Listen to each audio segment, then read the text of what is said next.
मेरा नाम है काला, अरविंद काला।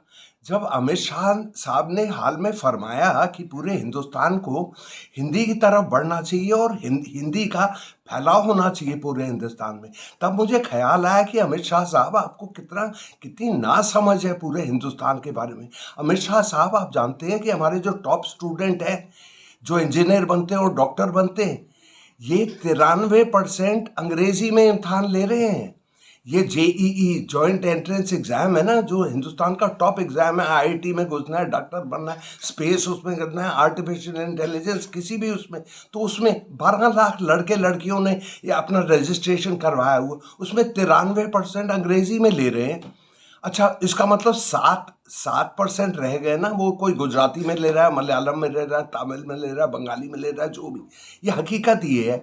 अच्छा, इसकी वजह सीधी सादी है कि हिंदुस्तान में जो मीडियम इंस्ट्रक्शन है, जिस किस्म से दुनिया उठी है और तरक्की करी है, उसमें सारी कुछ जो सिखाते हैं ना टीचर, वो अंग्रेजी ज़्यादा चलती है, तो मेडिसिन में, इंजीनियरिंग में वगैरह, तो इसलिए वो ये लेते हैं।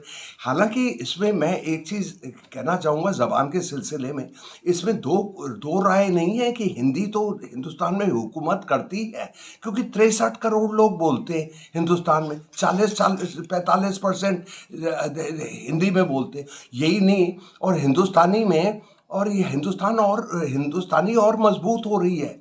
आप यकीन नहीं करेंगे कि 10 साल में 2001 और 2011 के बीच में 10 करोड़ हिंदी बोलने वाले और हिंदी समझने वाले बढ़ गए, मतलब उनकी तादाद बढ़ गई। ये हमारा सेंसस ने कहा, ये 2011 में। और इस टाइम जब हिंदी और मजबूत हो रही थी और फैल रही थी अपने आप ही, तो बाकी बाकी जो जबान है, तेलुगु है, ये इनके नंबर घट रहे थे। बंगाली है, ये है, वो है, ये जबानों का आलम होता है। अमित शाह साहब, आप हिमालय से कोई नदी निकलती है, आप उसका रास्ता फैसला कर सकते कि किस कहाँ से टेढ़ी मेढ़ी जाएगी, सीधी जाएगी। इसी तरह से जबान का अपना तकाजा होता है, कोई फैसला नहीं कर सकता कि जबान कौन से रास्ते में कहाँ जाए। तो ये सारी चीज़ें हैं। और बाकी, और ये सदियों से ऐसा हो रहा है कि जबान तो हजारों थी, लाखों भी थी एक टाइम पहले, मतलब 2000 साल पहले, वो सारी की सारी मर जाती हैं। और ये तो यहाँ पे ही नहीं मर रही, वहाँ पे इंग्लैंड में भी और होती थी, स्कॉटिश होती थी, गेलिक होती थी, सेल्टिक होती थी, वो सब खत्म हो गई हैं। और जैसे हिंदी हिंदुस्तान में वो कर रही है, हुकूमत कर रही है, अंग्रेजी पूरी दुनिया में कर रही है। अब सोचिए, अंग्रेजी को अगर आप लेके चले हो, तो ब्रिटेन से निकली, ब्रिटेन तो एक छोटा सा जजीरा है 6.5 करोड़ लोगों का, तो भाई कैसे फैली? ऐसे फैली कि मतलब ईयू, जहाँ से ब्रिटेन निकल भी गया है, वो सबसे ज़्यादा अंग्रेजी चलती है। पूरी दुनिया अंग्रेजी सीखती है, चाइना हो या ये हो या थाईलैंड हो, हर जगह। जैसे हिंदुस्तान में हिंदी हिंदी बहुत चलती है और फैल रही है, क्योंकि सीधी सादी बात है। फर्ज करिए एक मद्रासी है जिसको जिसको मद्रासी के अलावा कुछ नहीं आता, और एक बंगाली है जिसको बंगाली आती है।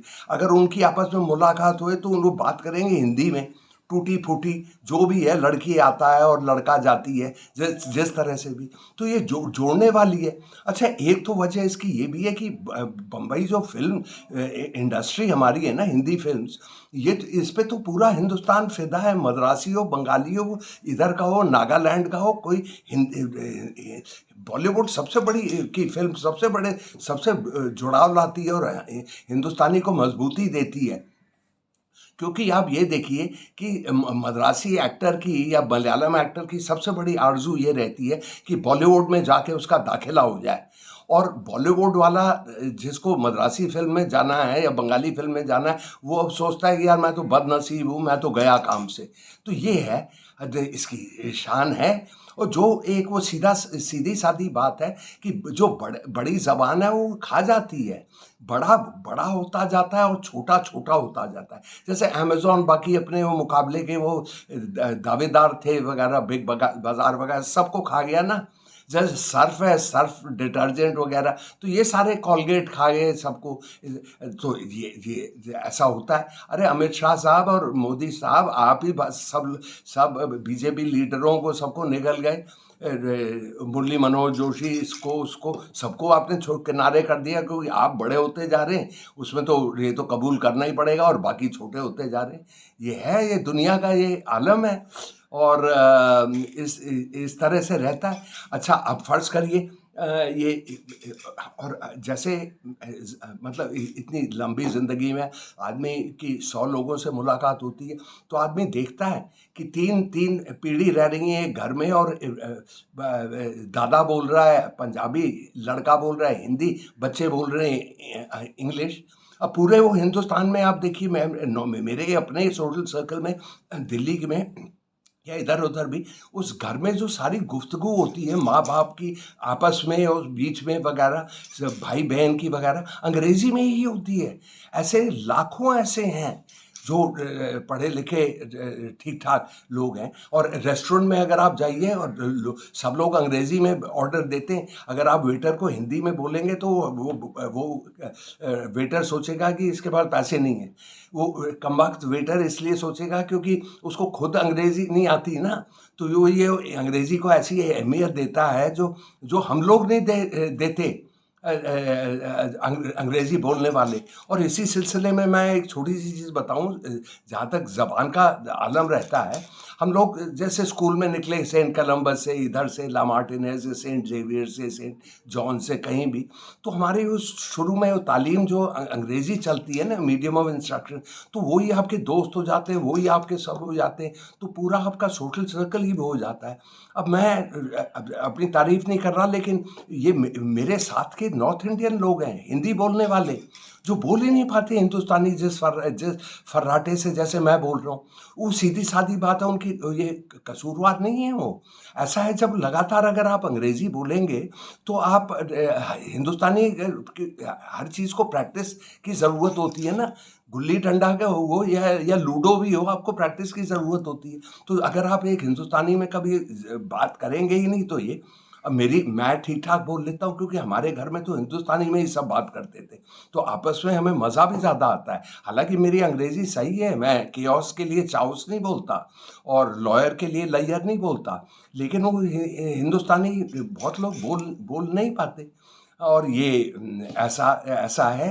अच्छा, एक और बात, हिंदुस्तानी तो इसलिए और फैल रही है और फैलती रहेगी, जैसे अंग्रेज़ी भी फैलती जा रही है पूरी दुनिया में। उसकी सीधी सादी बात है कि फ़र्ज़ करिए जैसे मलयालम का है, मलयालम जो केरला की ज़बान है, ये 2% हिंदुस्तानी बोलते हैं यहाँ पे, लेकिन जो और 40% 45% हिंदी बोलते हैं। तो मुमकिन तो ये है ना कि जो कोई मद्रासी या कोई केरला का होगा, वो हिंदी वालों के साथ रहेगा, के बीच में पहुंच जाएगा, जहाँ दिल्ली, कलकत्ता जो भी है। लेकिन ये कम चांस है कि हिंदी वाला केरल जाएगा, जहाँ पे मलयालम बोली जाए। तो इस तरह से तो बड़ा बड़ा होता जाता है, छोटा छोटा होता जाता है।